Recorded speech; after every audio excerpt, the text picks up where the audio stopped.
What is up, guys? Welcome back to Dan's Reviews, and today we're going to be doing another Season 2 throwback review. We are on to Season 2, Episode 3, which is kind of one of the most Shane-centric episodes we've ever gotten for The Walking Dead, and that is for Save the Last One.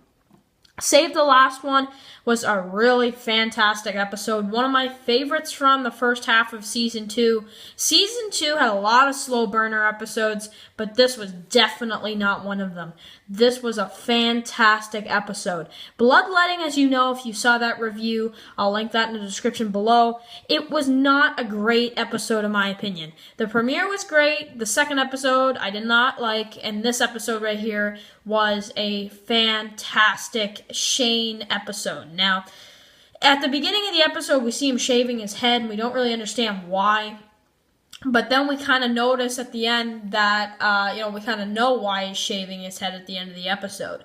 So that's kind of cool. And I find that with him with the shaved head, he actually looks like a beast. Like, he really actually does. He looks like a beast. He looks like somebody from WWE or something. But with the hair, he kind of looks like an officer, you know? So, yeah, definitely. Now, one thing I'll say about this episode that I really enjoyed was the stuff with Shane and Otis. Now, with Otis, of course, he leaves him behind, shoots him in the leg, and leaves him behind to get eaten. That is probably the most villainous thing Shane has probably done in the entire series. They really, in this episode, took his character and totally transformed him into the total opposite of where I thought they were going.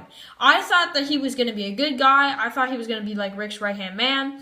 And this was a really big plot twist in this episode to see him turn into a bad guy. I mean, just totally kill the guy for no reason, right? So he could get away. That is pretty sick. That is pretty twisted and sick. And we also see, cut to the farm. Back in this episode, we see Rick and everybody else at the farm, and they are actually, in fact, just kind of worrying about Carl. He's still not up yet.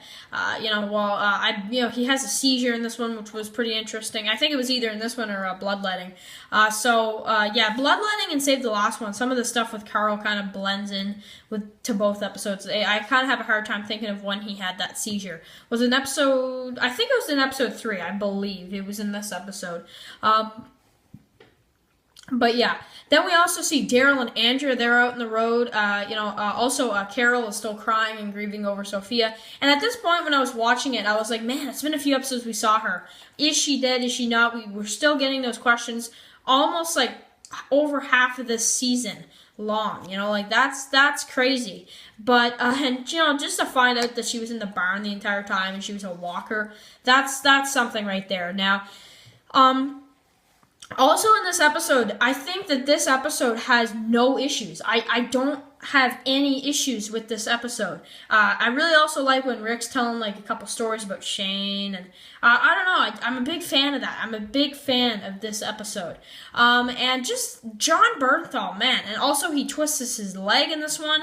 They're on side of a building, they're building the building, Otis and Shane, and they're getting away, they're running, they're in revolving doors, and they're like going everywhere, and I'm like, man, what an awesome episode, shooting zombies with the shotgun, and we see all that stuff, and I'm like, man, how much can they pack into one episode? And they, like I said, they took him and they put him in the opposite way that I thought, because I thought that, I was like, okay, Shane passed his comic book role.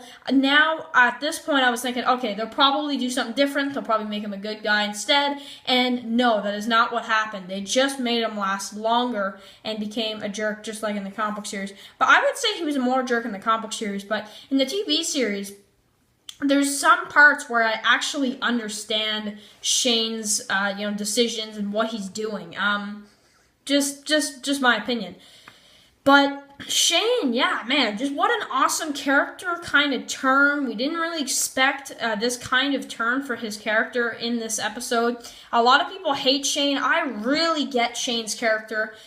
I would say he's a madman at this point, and he's just kind of wanting revenge for what happened. And I really like his character. He loves Lori, but of course he can't do anything because Rick's kind of there.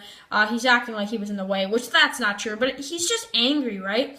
But anyway, guys, this was a fantastic episode. I really wanted to talk a lot about this one. So thank you very much for watching, and I'll see you guys really soon tomorrow for another Walking Dead video, and also a Fear video. Got a Heath video tomorrow talking about something about Season 8. So hopefully you guys enjoyed, and I'll see you guys really soon.